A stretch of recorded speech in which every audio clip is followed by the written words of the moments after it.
সূরা সফের দুটি আয়াত ৮ নম্বর এবং ৯ নম্বর দুটি আয়াত তেলাওয়াত করেছি। এই আয়াত দুটির আলোকে কিছু কথা আপনাদের সামনে উপস্থাপন করেই আমি আমার আলোচনার সমাপ্তি করব ইনশাআল্লাহ। যেহেতু সামনে আমাদের আসরের সালাত, আমি খুব লম্বা চোরা সময় নেব না।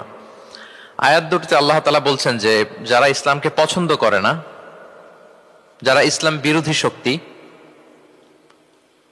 যারা ইসলামের ধ্বংস চায়, তারা চায় তাদের মুখের ফুৎকারে ইসলামের আলোকে তারা নিভিয়ে দিবে। কিন্তু আল্লাহর ফয়সালা হচ্ছে আল্লাহ তার দ্বীনকে, দ্বীনের জ্যোতিকে পূর্ণরূপে বিকশিত করবেন, যদিও এটা কাফেররা অপছন্দ করে। সুবহানাল্লাহ। এবং তিনি আল্লাহ তাআলা রাসূলকে প্রেরণ করেছেন হেদায়েত দিয়ে, সত্য ধর্ম দিয়ে, দ্বীনে হক দিয়ে, যাতে করে মানব রচিত যত ধর্ম আছে, মতবাদ আছে, সব কিছুর কবর রচনা করে এগুলোর উপরে আল্লাহ তাআলা দ্বীন ইসলামকে বিজয়ী করতে পারেন, যদিও এটা মুশরিকদের কাছে খুব অসহনীয়। তাহলে এই আয়াত দুটি থেকে আমরা বুঝতে পারলাম যে ইসলামের বিজয় অবশ্যম্ভাবী। এই পৃথিবীতে ইসলামের বিজয়, অগ্রগতি, অগ্রযাত্রা কেউ ঠেকিয়ে রাখতে পারবে না। কিন্তু ইসলাম বিরোধীরা চায় ইসলামের অগ্রযাত্রাকে তারা নিভিয়ে দিবে, ইসলামের জ্যোতিকে মুখের ফুৎকারে নিভিয়ে দিবে। আওয়াজ করে বলেন তো, কাফিররা, ইসলাম বিরোধীরা মুখের ফুৎকারে আল্লাহর এই দ্বীনের জ্যোতি বা আলোকে কি কখনো নিভাতে পারবে? বলেন, কোশ্চিনকালেও পারবে না।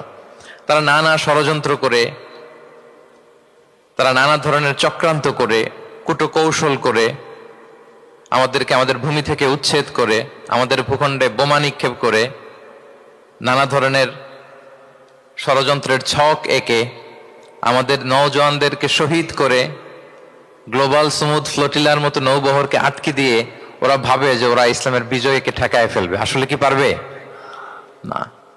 আল্লাহ বলেন, আমি ইসলামের জ্যোতিকে পূর্ণরূপে বিকশিত করব। আল্লাহু আকবার। এটাকে কেউ ঠেকাতে পারবে না। তাহলে ইসলামের বিজয় অবশ্যম্ভাবী। এটা হচ্ছে আজকের আমার আলোচনার টপিক, যে ইসলামের বিজয় এটা অবশ্যম্ভাবী, অ্যাবসলিউটলি অ্যাবসলিউট, এটা হবেই। এটাকে কেউ ঠেকাতে পারবে না। ওয়াদাটা কার বলেন তো? সবাই একটু আওয়াজ করে বলুন, ওয়াদা কার? এটা আল্লাহর ওয়াদা, যে আল্লাহ তাআলা তার জমিনে তার দ্বীনকে তিনি বিজয়ী করবেন, ডমিনেন্ট করবেন, পাওয়ারফুল করবেন। পৃথিবীর কোন শক্তি ইসলামের এই বিজয়কে, অগ্রযাত্রাকে আটকাতে পারবে না। ইসলামের বিজয় সুনিশ্চিত। ইসলাম বিজয়ী হবেই, আপনাকে নিয়ে বা আপনাকে ছাড়া, আমাকে নিয়ে কিংবা আমাকে ছাড়া। আই রিপিট, আমি আবারও বলছি, ইসলামের বিজয় হবেই হবে, আপনাকে সহ বা আপনাকে ছাড়া, আমাকে সহ বা আমাকে ছাড়া, বিজয় হবেই। সো আমি যদি এই মহাবিজয়ের একটা অংশীজন হতে পারি, এটা আমার জন্য লাখ। কি বলেন? এই বিজয়ের পার্ট যদি আমি হতে পারি, এই ভিক্টরির একটা পার্ট যদি, অংশ যদি হতে পারি, তো এটা আমার জন্য ব্লেসিংস, আমার সৌভাগ্য। ঠিক কিনা বলেন? এখন বলেন, আমরা সেই সৌভাগ্যের অধিকারী হতে চাই কি চাই না? হতে চাই না সবাই? আল্লাহ তাআলা কবুল করুক, আমরা পড়ি আমিন। তাহলে আল্লাহর ওয়াদা, ইসলামের বিজয় হবেই হবে, সুনিশ্চিত, কোনো সন্দেহ নাই। কেউ এই বিজয়কে ঠেকাতে পারবে না। ইসলামের বিজয় হবে, আমাকে নিয়ে বা আমাকে ছাড়া, আপনাকে নিয়ে বা আপনাকে ছাড়া, বিজয় হবেই। তবে আমরা যদি লেগে থাকতে পারি, এটা আমাদের জন্য সৌভাগ্যের। এবং আমরা যদি দেখি, আল্লাহ রাসূল সাল্লাল্লাহু আলাইহি ওয়া আলিহি ওয়াসাল্লাম তিনিও এরকম ভবিষ্যৎবাণী তিনি করে গিয়েছেন যে ইসলামের বিজয় অবশ্যম্ভাবী। মুসনাদে আহমদ ইবনে হাম্বলের হাদিস তিনি বলেন, লা ইয়াবলুগান্না হাযাল আমরু মা বালাগাল লাইলু ওয়ান নাহার ওয়া লা ইয়াতরুকুল্লাহু বাইতা ওয়াবার ওয়া লা মাদার ইল্লা আদখালাহুল্লাহু হাযাদ দ্বীন।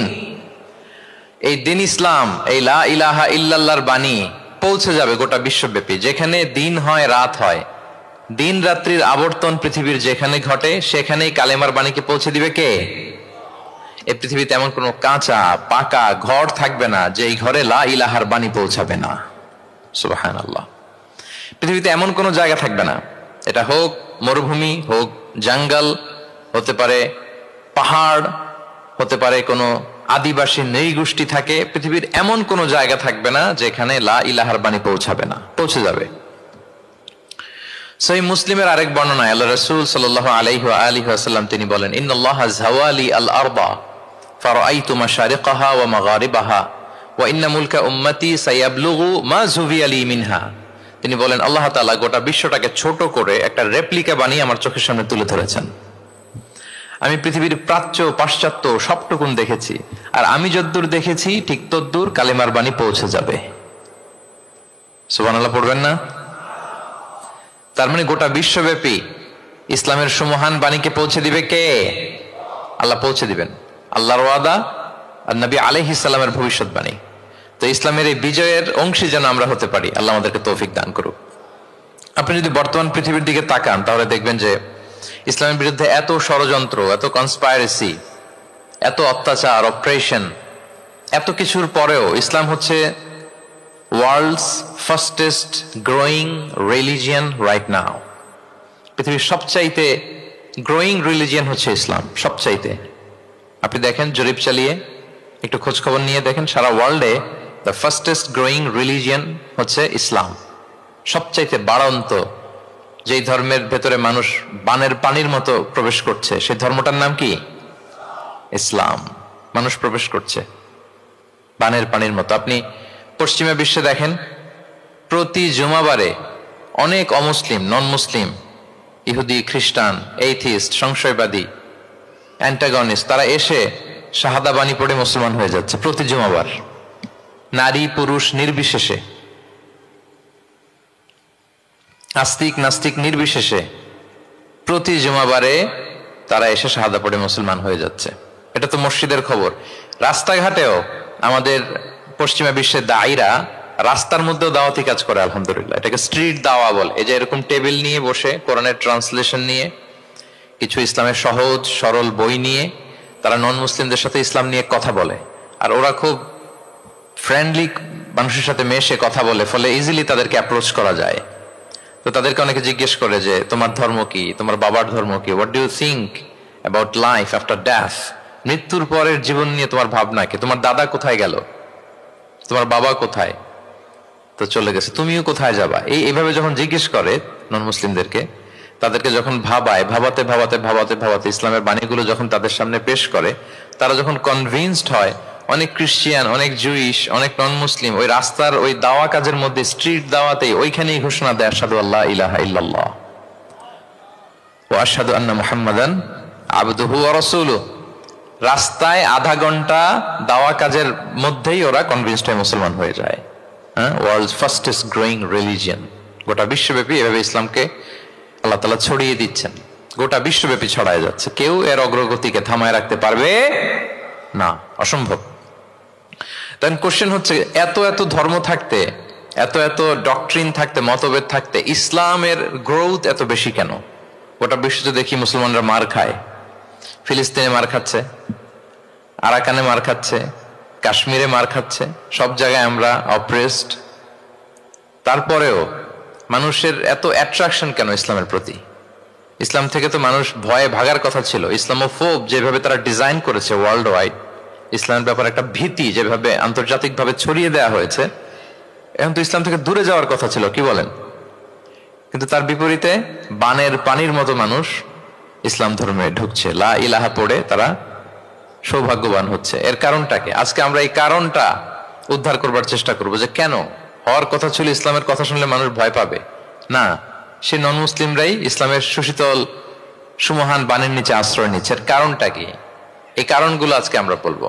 যে সমস্ত কারণে ইসলামের এই জয় জয়কার, যে সমস্ত কারণে অমুসলিমরা ইসলামের প্রতি অ্যাট্রাক্টেড হচ্ছে, যে সমস্ত কারণে মানুষ অন্য ধর্ম ছেড়ে মুসলিম হওয়ার জন্য পাগল পাড়া, এই কারণগুলো আজকে আমরা একটু অ্যানালাইসিস করব। এর মধ্যে এক নাম্বার কারণ হচ্ছে, আমার সুপ্রিয় দক্ষিণ কোরিয়া প্রবাসী ভাইয়েরা, এক নাম্বার কারণ হচ্ছে ইসলাম বা ইসলামী যে মতবাদ, এটা হচ্ছে ভেরি ন্যাচারাল। আমাদের ধর্মটা হচ্ছে ভেরি ন্যাচারাল রিলিজন। এটা খুবই স্বভাবজাত, খুবই স্বভাবজাত, রুচিসম্মত আর কি, পরিবেশ সম্মত, স্বাস্থ্যসম্মত, রুচিসম্মত, স্বভাবজাত।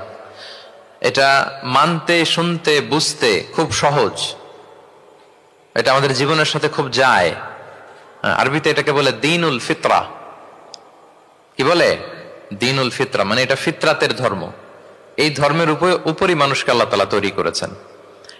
এটা যখন সুন্দরভাবে কারোর সামনে প্রেজেন্ট করা হয়, এটা তার কাছে এলিয়েন মনে হয় না, বরং বেশ আপন মনে হয়। এর কারণ হচ্ছে রুহের জগতে আমরা এরকম একটা কনফারেন্সে জয়েন করেছিলাম। সাইয়েদনা আদম আলাইহিস সালামের পৃষ্ঠদেশ থেকে যারা আমরা বনি আদম হয়ে পৃথিবীতে আসবো তাদের রূহগুলোকে একত্রিত করে আল্লাহ এরকম একটা কনফারেন্সে কভেনেন্ট করেছিলেন, চুক্তি। তিনি আমাদের জিজ্ঞেস করেছিলেন যে আলাস্তু বিরাব্বিকুম, আমি কি তোমাদের রব নই? আমরা তখন স্বীকারোক্তি দিয়ে এসেছিলাম, আমরা বলেছিলাম ক্বালু বালা শাহিদিনা, হ্যাঁ আপনি আমাদের রব। তার মানে রুহের জগতেই আমরা আমাদের রবকে চিনে এসেছি, ইসলামকে চিনে এসেছি রুহের জগতেই। ফলে দুনিয়াতে যখন কেউ সুন্দর করে কোনো অমুসলিমের সামনে ইসলামকে পেশ করে, প্রেজেন্ট করে, তার কাছে ইসলামকে বড্ড চেনা চেনা লাগে, ইসলামকে বড্ড আপন আপন লাগে। কারণ ইসলাম তার কাছে নতুন না, সে তো অনেক আগে ইসলামের সাথে পরিচিত হয়ে এসেছে। সুবহানাল্লাহ।